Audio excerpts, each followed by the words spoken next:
They said the iron pits were where wolves went to disappear. Not to die, dying was too clean, too final, too merciful for what the Ashveil Pack did to its failures. No. The iron pits were where they sent the ones they wanted to forget. The ones whose names were scraped from the pack records like old wax from a stone floor. The ones who had once mattered and then, suddenly, catastrophically, didn't. Caden Voss knew the smell of that place before he ever descended into it. Rust. Copper. Wet stone. The particular silence of creatures who had learned that sound only invited punishment.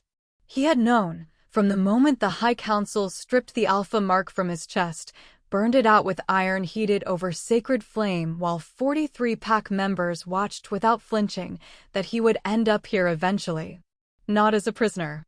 That would have required someone to fear him still. No. He ended up here because it was the only place left where no one would look at him.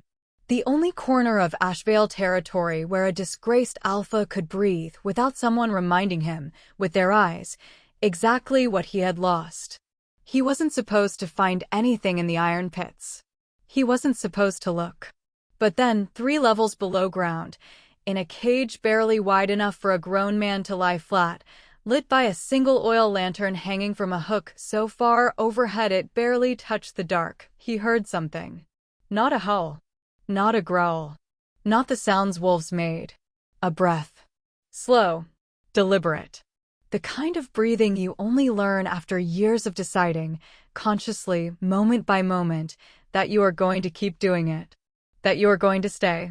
Caden stopped walking. In the flickering amber light, through the rust-eaten bars of the lowest cage in the Ashveil iron pits, he saw a figure that stopped every coherent thought in his mind cold. And nothing, about what happened next followed any rule the pack had ever written. ACT-1, the descent into the iron pits. You need to understand something about the Ashveil Pack before any of this makes sense. They were not cruel in the way that weak things are cruel, randomly, desperately, out of fear. No. The Ashveil were cruel the way glaciers are cruel. Slowly. Systematically. With the patient, absolute confidence of something that has never once had to justify itself. They had ruled their territory for 11 generations.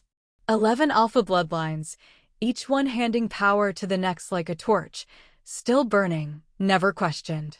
Their laws were not written down because they didn't need to be. Everyone within 50 miles of Ashveil land knew them the way they knew to breathe. You did not challenge the hierarchy. You did not shelter the weak. And you absolutely did not, under any circumstances, descend into the iron pits looking for something worth saving. The pits had existed for as long as the pack had. Some packs exiled their failures. Some executed them publicly, made theater of the end. Ashveil did something that Caden had always, in his private, careful thoughts, found more disturbing than either. They kept them. The failed wolves. The ones who had broken a sacred law, lost an important challenge, defied a direct Alpha command. The ones who had been born wrong, too gentle, too strange, too other for the pack's brutal arithmetic of worth. They were collared, chained, dropped into the stone levels beneath the main compound and left in a state that wasn't quite imprisonment, and wasn't quite freedom, and wasn't quite anything you could put a clean moral name to. They were kept the way a predator keeps something it has already broken. Not to use it, not to release it. Simply to have it. Simply to know that something that had once had potential was now entirely, permanently contained. Caden had enforced that system for 6 years as Alpha. He wasn't proud of it. He also hadn't stopped it. That distinction, he was learning, mattered considerably less than he'd once hoped. He had come down to the pits tonight for no particular reason he could name. That was a lie, and he was self-aware enough to know it.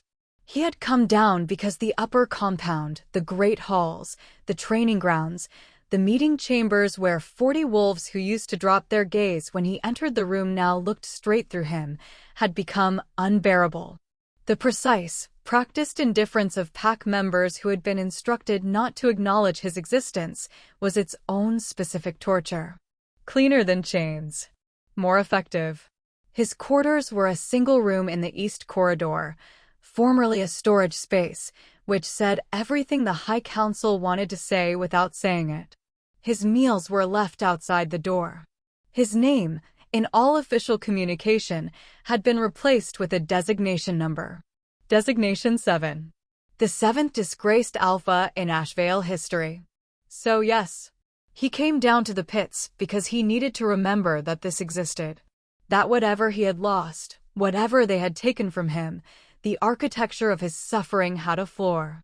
And the floor was here, 40 feet below ground, where the air tasted like iron and old pain, and where the hierarchy that had destroyed him revealed, in its unguarded cruelty, exactly what it was actually made of. He had walked the first 2 levels without stopping. Level 1, the newly placed prisoners, still raw with shock, still occasionally testing their chains. Some of them snarling. Some of them silent in that first, uncomprehending way, unable to process that the pack they had given everything to had simply filed them away. Level 2, the long-term captives. Quieter. Hollower. Eyes that had stopped moving toward sounds. Bodies adapted to the specific dimensions of their confinement the way water adapts to its container, taking the shape of the smallest available space and staying there. He had not allowed himself to look too closely. Not because he didn't care. Because he did, suddenly and belatedly and uselessly, in a way that served absolutely no one. He had kept walking. Down the 3rd staircase, the one that most pack members didn't know existed or pretended not to. The stones here were older. Darker. The iron in the walls was original construction, bleeding rust like old wounds. Level 3 was reserved for one category of prisoner. Not the dangerous ones. Not the defiant ones. The ones the pack had decided were beneath the dignity of even specific punishment. The ones they had placed here and then, in all practical senses, ceased to think about entirely. The lantern light barely reached. Caden had always had strong wolf sight, and even he had to let his eyes adjust for a long moment before the shapes in the darkness resolved into anything comprehensible. A row of cages along the left wall. Most empty. One in the middle of the row occupied by what appeared to be, at first, simply a shadow folded into itself in the corner. And then the shadow breathed. Caden crossed the floor without deciding to. Later, he would think about that. The way his body made the decision before his mind caught up, the way some deep, animal part of him responded to that sound, that specific quality of breath, before he had any conscious framework for what he was responding to. He crouched in front of the cage. The figure inside was compressed was the word that came to him first. Sitting with knees drawn up, arms wrapped around them, spine curved in the particular way of a person who has learned to make themselves as small as possible over a very long time. The chains were visible even in the low light, a collar attached to a ring in the wall by a length of iron that allowed, Caden estimated with sick precision, approximately 4 feet of movement in any direction. The figure's hair had grown past the point of practical management, falling forward to conceal most of the face. The clothing, if the scraps of it could still be called that, was the gray prison-issue cotton that the pits handed out once every 6 months, whether or not what they'd given previously was still wearable. This was not still wearable. There were scars on the wrists above the manacles. Not fresh. Old and layered, the kind that accumulate not from a single event, but from duration. Caden had been in the Ashveil iron pits as their administrator for 6 years. He knew what duration looked like. He said nothing for a long moment. Neither did the figure. But there was a shift, a nearly invisible tensing of the shoulders, a quality of stillness that changed from resting to aware. The figure knew he was there. And was, Caden realized with a chill that had nothing to do with the cold, prepared for whatever came next. In the way that someone prepares for something they have no power to prevent but have decided, somewhere deep and indestructible, they will survive. He said, quietly, "When were you last given water?" The figure's head lifted. And Caden Voss, disgraced Alpha, Designation 7, a man who had survived having his rank burned out of him, who had navigated 6 months of systematic erasure from the pack he had led, found himself entirely, completely unprepared for the face that looked back at him through those rust-eaten bars. Not because of conventional beauty, though that was there, buried under everything else, under the bruising along the jaw, the healing cut above one eyebrow, the hollowness at the temples that came from too little food over too long a period. Not even because of the defiance, though that was also there, unmistakable, burning in eyes that had every biological reason to be extinguished and simply, stubbornly were not. It was the recognition. Caden had met this person before. He just needed 3 seconds, 3 very long, very specific seconds, to remember exactly where. ACT-2, the act of defiant reclamation. 3 years ago. Caden had still been Alpha. The rank still burned warm in his chest, that constant, low-level heat of pack authority that every wolf who carries it describes differently, but always mentions. Like a second heartbeat. Like something lit from the inside. He had been overseeing a boundary negotiation with a minor neighboring clan, a routine meeting in the neutral territory between their lands.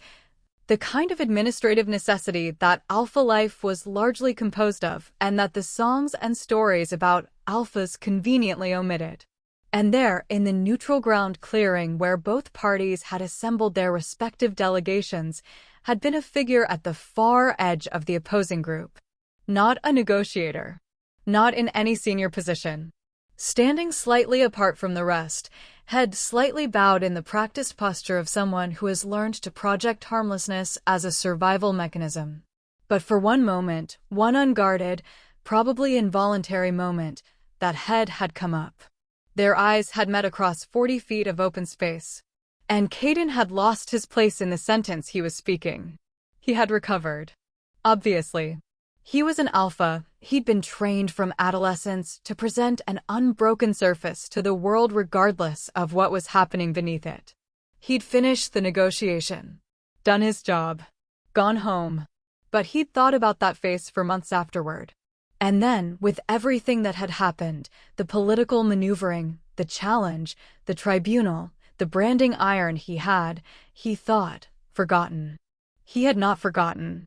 This was the face he had been carrying for 3 years. Here. In the lowest cage of the Ashveil iron pits. In chains. Who put you here? He asked. The voice that came back was rough from disuse, a texture like gravel wrapped in something that was still, somehow precise. Every word chosen and placed deliberately. The High Council. On what charge? A pause. Long enough to be deliberate. Short enough not to be defiant.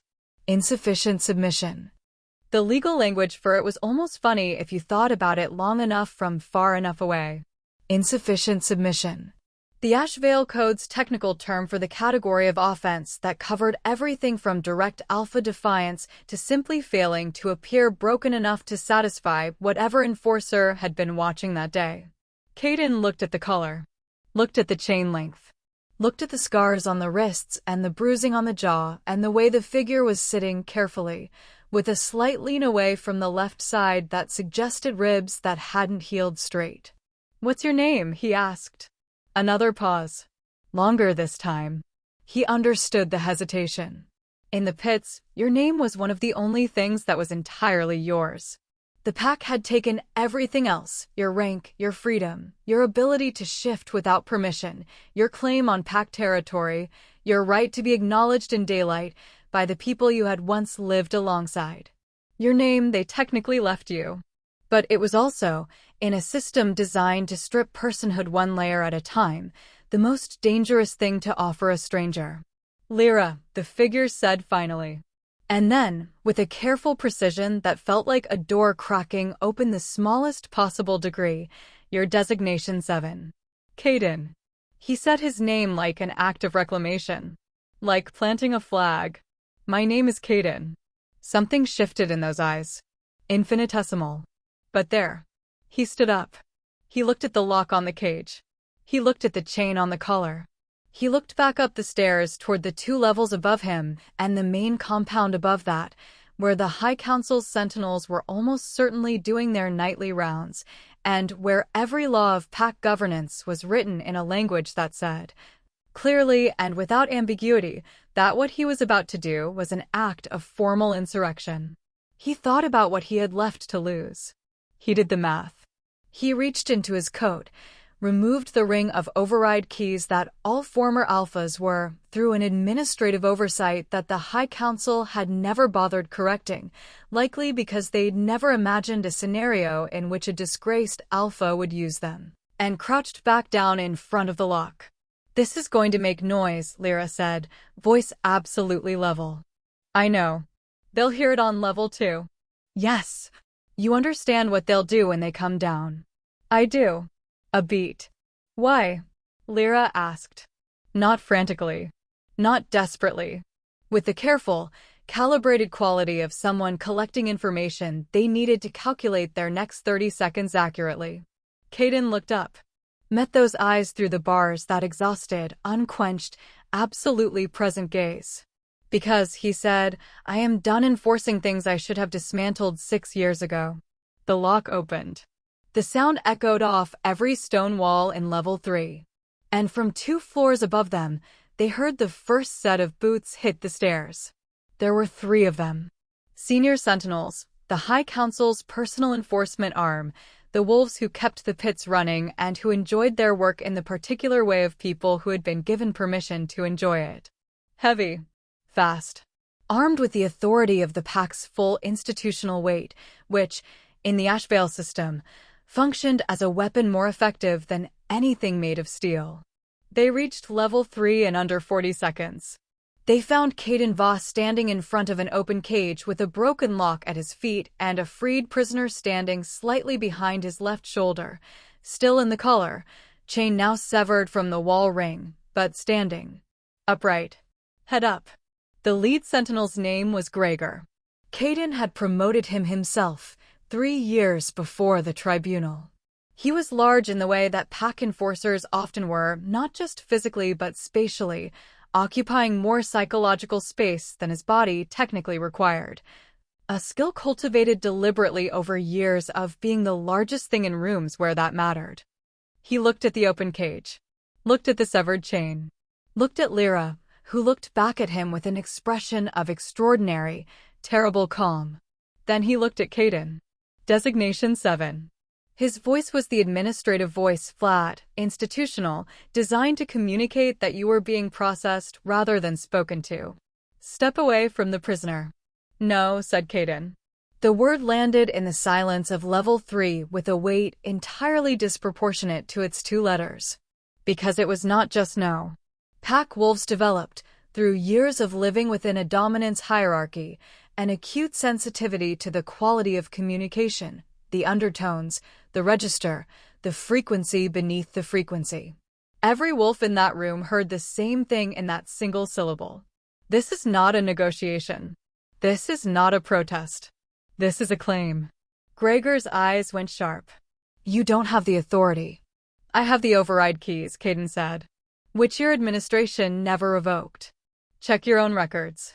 A flicker of uncertainty in Gregor's face. Good. He should be uncertain. He was on uncertain procedural ground and he knew it, and knowing it made him angry, and the anger made him sloppy.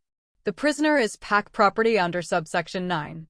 The prisoner has a name," Caden said, "and I have placed them under my personal protection as a former Alpha with active override access.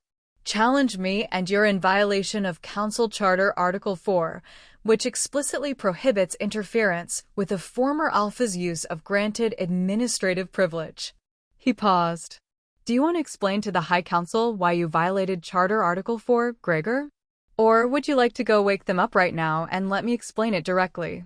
It was, objectively speaking, an argument constructed primarily from the strategic use of ambiguity and Gregor's specific reluctance to look foolish in front of his supervisors. But it was also, and this was the part that mattered, correct enough. The Ashveil legal code, like all legal codes built to serve power, had accrued enough internal contradictions over 11 generations that you could, if you knew where to look, Find the precise crack that let you lever something loose. Caden had spent 6 months in enforced idleness reading the pack's legal archive. He had been looking for exactly this crack.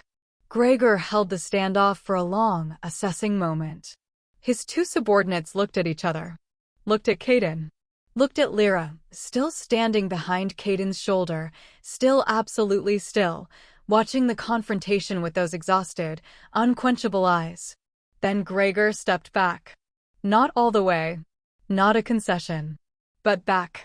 "This isn't over," he said. "No," Caden agreed pleasantly. "It's just starting." ACT-3, challenging the Alpha hierarchy. The High Council convened at dawn. Caden had expected this. He had, in fact, been counting on it. There was something clarifying about a system that was entirely predictable. It meant you could prepare for exactly what was coming while the system spent its energy convincing itself that you couldn't possibly be prepared. He appeared before them with Lyra at his side. Not behind him. Not a step behind and slightly deferential, the way pack tradition dictated that a claimed ward should stand when presented to a governing body. Beside him. Shoulder to shoulder. The deliberate framing of it was not lost on anyone in the chamber. The High Council chamber was a circular room at the top of the central keep. High ceilings, old stone, the accumulated weight of 11 generations of authority in every scratch on the floor. 7 council members arranged in a curved arc, each one occupying a chair that had been specifically designed to project institutional permanence. Alpha Commander Soren Ashveil at the center, 70 years old, silver-haired, with the particular stillness of someone who had spent 5 decades never needing to raise his voice to be obeyed. He looked at Caden. He looked at Lyra. He looked at the collar that Lyra still wore, the chains still attached to the ring, because Caden had not had the tools to remove the collar itself, not yet. And the expression on his face cycled through several things very quickly before settling on the controlled neutrality of a man calibrating his response. Designation 7. Caden Voss, Caden said. Same reclamation as before. Same weight. My name is Caden Voss. I invoked former Alpha override privilege at approximately the 23rd hour last night, which is legally within my rights under Charter Article 4. I'm here to formalize the claim and request a council review of the prisoner's status under. You're here, interrupted council member Rawl from the far left, young for his position, sharp-featured, with the hunger of someone still building the architecture of his own authority. Because you did something spectacular and stupid last night, and now you're hoping the paperwork saves you. I'm here, Caden said evenly, because the paperwork is correct and you all know it. The silence that followed had a specific texture. Caden had sat on the other side of this table for 6 years. He knew exactly what that silence meant. It was the sound of 7 powerful people doing rapid, private calculations about what the most advantageous response was, not what was right. The Ashveil High Council did not organize their deliberations around the concept of right, but what best served the preservation of the structure that preserved their position. He pressed the advantage before they finished calculating. I'd like to further note, he said, that the prisoner standing next to me has been in the iron pits for 27 months on a charge of insufficient submission, which, I checked the original complaint last night, was filed by Enforcer Mace after she declined his personal request for an after-hours meeting. Another silence. Different texture. That is, he continued, watching the council's faces with the focused attention of someone who has spent decades reading rooms, the kind of information that would be of considerable interest to outside observers, should it reach them. The Northern Alliance's current treaty negotiations with us hinge significantly on Ashveil's representation of its internal governance standards. Council member Rawl's jaw tightened. Alpha Commander Soren, who had not moved, spoke for the first time since Caden's opening. You're making threats, 7. I'm making observations, Caden said. The threat is implicit. I thought the distinction mattered, given the Council's general preference for precise language. Beside him, he felt rather than heard Lyra's breath change, the tiniest catch, the first genuine involuntary response he'd gotten from that disciplined, contained composure. Like something that had been held very still for a very long time was, just barely, beginning to believe it might be allowed to move. He did not look at Lyra. Not yet. He couldn't afford to, not in this room, not with 7 sets of eyes looking for any vulnerability to pull at. But he was aware of that breath the way you are aware of something fragile and important in your peripheral vision. The way you move through a room differently when there is something there you cannot afford to let break. "What do you want, Voss?" said Alpha Commander Soren. It was the first time any member of the High Council had used his name since the tribunal. Caden felt the significance of that land in his chest like a stone dropped in still water. Felt the rings expand outward. Kept his face level. A formal review of every case in the Iron Pits filed under insufficient submission in the past decade. An independent tribunal, not council-appointed, to assess each case on its merits. Immediate upgrade of living conditions in all 3 pit levels to minimum welfare standards. And, he paused, Lyra's immediate, unconditional release and restoration of pack status. The room erupted. Not chaotically, this was not a group that did chaos. But the controlled, structured explosion of 7 powerful people simultaneously recalibrating their positions, their alliances, their calculations about what Caden Voss had just revealed about how much he actually knew and how far he was actually willing to go. Caden stood in the center of it and waited. Later, after the session was suspended pending legal review, after the council filed out in the particular tight-lipped silence of people who know they're going to have a very long private conversation, after the chamber cleared and the guards were instructed to wait outside because Alpha Commander Soren had additional administrative matters to discuss with Designation 7 later, in the almost silence of the chamber with dust settling in the morning light, Lyra looked at him. "You planned that." Not a question. "Most of it. You've been reading the archive." "For 6 months." A pause. "Why?" And here it was. The question that mattered.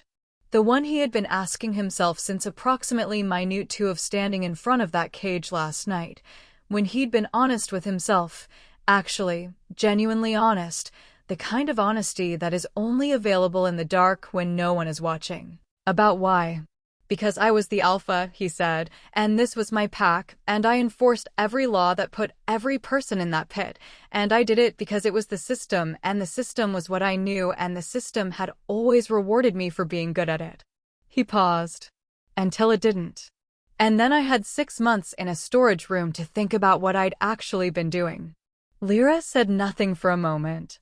"Then, that's not the only reason." He looked at her. She looked back at him, direct, unflinching, that extraordinary composure made slightly more complicated now by something underneath it. Not softness. Something more interesting than softness. Attention. The specific quality of attention that exists between 2 people who have just, in the past 8 hours, done something irrevocable together and are now standing on the other side of it figuring out what that means. "No," he agreed quietly. "It's not." ACT-4, the moment of absolute submission. The formal pack assembly was called 7 days later. 7 days in which the High Council's legal team discovered that Caden Voss had, in fact, correctly identified every procedural crack in the Ashveil Governance Code, and that the Northern Alliance, contacted via a letter that Caden had written and dispatched through channels that technically didn't require council approval, had expressed considerable interest in the governance review he'd proposed. 7 days in which the Iron Pits were visited by an independent assessor for the first time in the pack's history, and the assessor's preliminary report used words like systemic and indefensible and immediate remediation required. 7 days in which Lyra moved to temporary quarters in the East Corridor, ironically, adjacent to Caden's storage room suite, because the council's housing reassignment process moved with the speed of an institution that had never needed to move quickly, had access to food, rest, and the particular quiet of safety, and Caden had learned, in small evening conversations through the thin wall between their rooms, the shape of a person who had survived something enormous and come through it, with their fundamental selfness not just intact but sharpened. 7 days in which something slow and careful and very deliberate was building in the space between them, the kind of thing that happens when two people are forced into proximity by extraordinary circumstances and discover, with the specific surprise of things that feel inevitable in retrospect, that the proximity is not unwelcome. He had not touched her. Had been careful not to. Not because he didn't want to. That particular truth had been making itself known with increasing insistence for most of those 7 days. A slow burn he was managing with the discipline of someone who understood exactly how precarious their situation was. But because Lyra had spent 27 months in a space where she had no control over her physical boundaries, and Caden would have removed his own arm before he contributed, even inadvertently, even by implication, to that experience. So instead, they talked. Through walls. At doorframes. Occasionally, carefully, sitting on opposite ends of the narrow corridor when the compound was quiet enough to risk it. She told him about Before the Pits, a life at the edges of a smaller pack. An upbringing that had trained her for precisely the kind of invisibility that had paradoxically made her a target when the Ashveil enforcers decided her quality of invisibility was insufficiently servile. She told him about 27 months of making herself small enough to survive without becoming so small that she disappeared entirely. About the specific, terrible discipline of keeping something lit inside yourself when everything around you is designed to extinguish it. He told her about the tribunal. About the branding. About 6 months of existing as Designation 7 in the compound that used to be his, carrying override keys that nobody had bothered to revoke, reading a legal archive nobody thought he'd bother to understand. On the 6th night, she said, you could have left. There's nowhere to go. He paused. Or I told myself that. And now? He was quiet for a moment. Through the thin wall, he could feel the presence of her, the specific warmth of it, the weight. Now I think, he said carefully, that I wasn't waiting for somewhere to go. I was waiting for something worth staying for. Silence. Then, very quietly, from her side of the wall, Caden. Just his name. Just that. Said the way you say something when you have been very careful about what you allow yourself to want, and you have decided carefully, fully, with your eyes open, that you are going to want it anyway. He put his hand flat against the wall. On the other side, after a moment, he heard her exhale. And they stayed like that, separated by 8 inches of old stone, not touching, almost touching, in the particular charged stillness of 2 people standing at the edge of something irreversible, until the compound bell rang the late hour and they both, slowly, went back to their separate rooms. The assembly.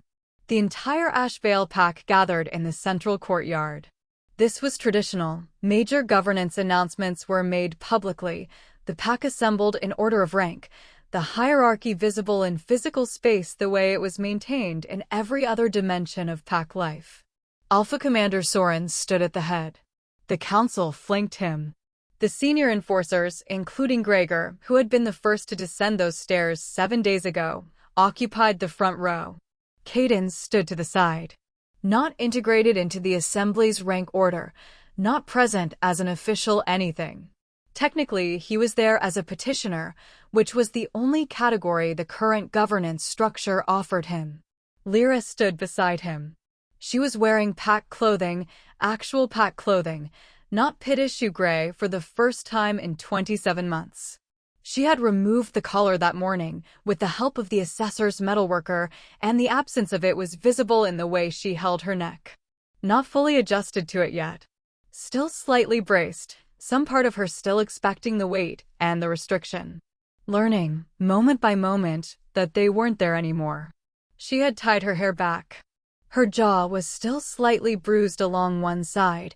The healing was taking its natural time. She was thinner than she should be. She stood straight. Alpha Commander Soren began to speak. The governance review. The independent assessor's findings. The planned reforms to the Iron Pits Protocol. The new tribunal process for historical cases. All of it delivered in the measured, authoritative cadence of a man maintaining control of a narrative that had been, to some significant degree, taken out of his hands. Caden watched the pack's faces as Soren spoke. He watched the confusion in the newer pack members, young wolves who had grown up inside the system and genuinely did not have the framework to understand why it was being modified. He watched the careful blankness in the middle-rank members, the ones with enough experience to understand that something significant was happening and enough self-preservation instinct not to react until they understood which way it was falling. He watched the barely suppressed fury in the senior enforcers, Gregor, and the two beside him, who understood exactly what this meant for their authority and were processing it in real time.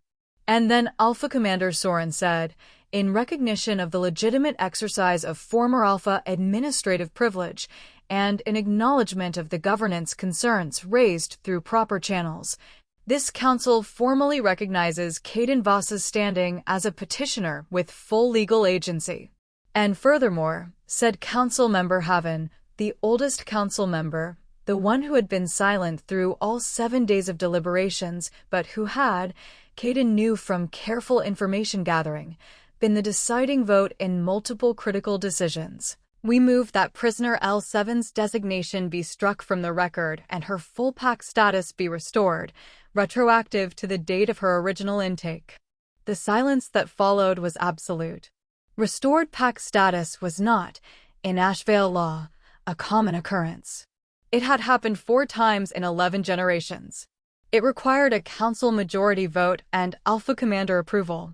It essentially declared that the original imprisonment had been, if not in error, because the council would never use that word, then a circumstance requiring correction. It meant, in the precise language of pack hierarchy, that Lyra had never lost what they had tried to take. Council member Rahl stood. He was not, Caden noted, looking at the council. He was looking at the pack. Calculating. Reading the room the way that ambitious people in governance structures read rooms, not for truth, but for which way the weight was shifting, where the majority was going to land.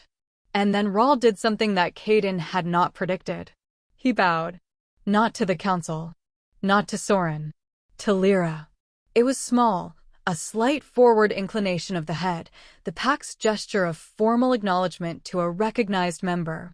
But in the context of who he was, what position he occupied, and who he was acknowledging. The dominoes fell. One by one, then in clusters, then in a wave that moved through the packed courtyard like a visible thing, the senior wolves, the mid-rank members, the enforcers, performing the same gesture. Some with grace, some with visible reluctance, some with the specific blankness of people operating on pure social instinct, following the visible movement of the group. Gregor was the last. He held out for approximately 4 seconds, 4 very visible, very deliberate seconds, and then, in the specific way of a man making a calculation about survival, inclined his head. Caden looked at Lyra. She was completely still. Her expression was not triumphant. That would have been satisfying, but smaller than what was actually happening on her face. It was something more complex. The look of someone watching something enormous shift, someone who has been pushing against a thing for so long that when it finally moves, the movement itself takes a moment to believe. Her hands, at her sides, were trembling slightly. Only slightly. And she stopped it within a breath. But he had been watching her for 7 days, and he knew what composed looked like on her, knew the specific quality of still, and this was not still. This was held. He stepped closer to her. Not touching. Just present. A shoulder's width away, close enough that if she needed to find something solid, he was there. She exhaled once, slowly. And the pack knelt. ACT-5, Legacy of the Broken Sovereign. The weeks after the assembly moved with the particular speed of a world reorganizing itself. The Iron Pit's Review Tribunal convened and worked through its cases methodically. Caden sat on it as legal advocate, a role that had no exact precedent in the pack's governance structure, but that the council, having already made every concession that mattered, did not bother fighting. 11 of the 43 current pit occupants were found to have been placed there on charges that could not survive basic evidentiary scrutiny. They were released. The others, those who had committed genuine, Serious violations remained, but under conditions that the assessor's report described as approaching minimally humane, which was progress if you had spent any time in the pits before the review and understood what not approaching minimally humane had looked like. Enforcer Mace, whose original complaint had put Lyra in the pits, was quietly removed from his position and reassigned to a border outpost far enough from the central compound that his particular kind of institutional authority would have considerably less scope for expression. Gregor remained. Caden had considered whether to push for his removal and decided against it. Not generosity, pragmatism. Gregor was a skilled enforcer who had been operating within a system that rewarded exactly the behavior he'd exhibited. Removing him solved less than redirecting him. They had several careful, specific conversations over the following month, the kind of conversations that weren't comfortable, but that moved something. Caden wasn't naive enough to think 1 month could reverse 20 years of institutional conditioning. But it could start something. Alpha Commander Soren was not deposed. The pack's stability required continuity in its leadership structure, and Caden, who had spent 6 months reading about the costs of abrupt power transitions, was not interested in revolution for its own sake. What he was interested in was the slower, harder, more durable work of changing the rules that the authority operated under, making it so that what had happened in the Iron Pits became structurally impossible rather than merely currently unpopular. This was less dramatic than a coup. It was also, he had concluded, more likely to last. On the 40th day after the assembly, Caden found Lyra in the Eastern Garden. This was a place the pack used rarely, a formal space, old stone borders, plants that had been here longer than any current pack member. Lyra had discovered it in her second week of freedom and had developed a habit of being there in the early mornings, before the compound was fully active, in the particular quiet of someone still learning to believe that they had unclaimed time. He sat down on the stone ledge opposite her. She was watching the light change over the eastern wall. The sky was doing something complicated with orange and gray, the way it did at this time of year in this valley. "The tribunal finishes tomorrow," he said. "I know." A pause. 11 people. 11 people. She was quiet. He was learning her silences, the different kinds of them. This one had a quality of weight to it. Not sadness exactly. Something more like the particular feeling of a number that should be larger, contained within the gratitude that the number exists at all. "It should have been all of them," she said. "Yes. And before us, it should have happened anyway." "Yes." She looked at him. "And you're at peace with being the person who made it happen?"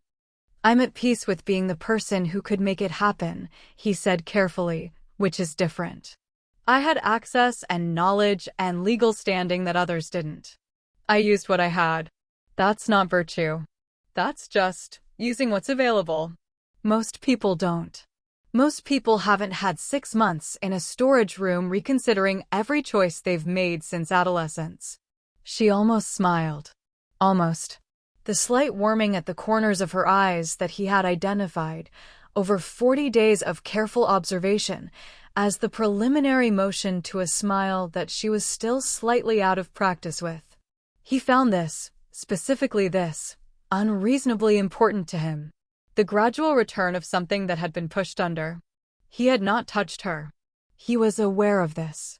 He was aware of it the way you are aware of a decision you are constantly remaking, the ongoing daily choice to move at a speed that was right rather than the speed that would have been easier. She had been in chains for 27 months. He had years. He had all the time there was. He was, in this specific and important matter, a patient man. "What are you going to do now?" she asked. "After the tribunal. There are 12 other cases in the archive I haven't looked at yet. 2 of them involve territory claims that I think were manipulated. And the Council's succession laws have a structural vulnerability that hasn't been challenged yet, but will be, eventually, and I'd rather build the argument before the crisis than during it." She was watching him. "That's going to take years." "Yes. You're planning to stay." "This is my pack." He said it simply. Without heat. "It's broken in ways I helped build. Staying and trying to fix it seems like the minimum." A long silence.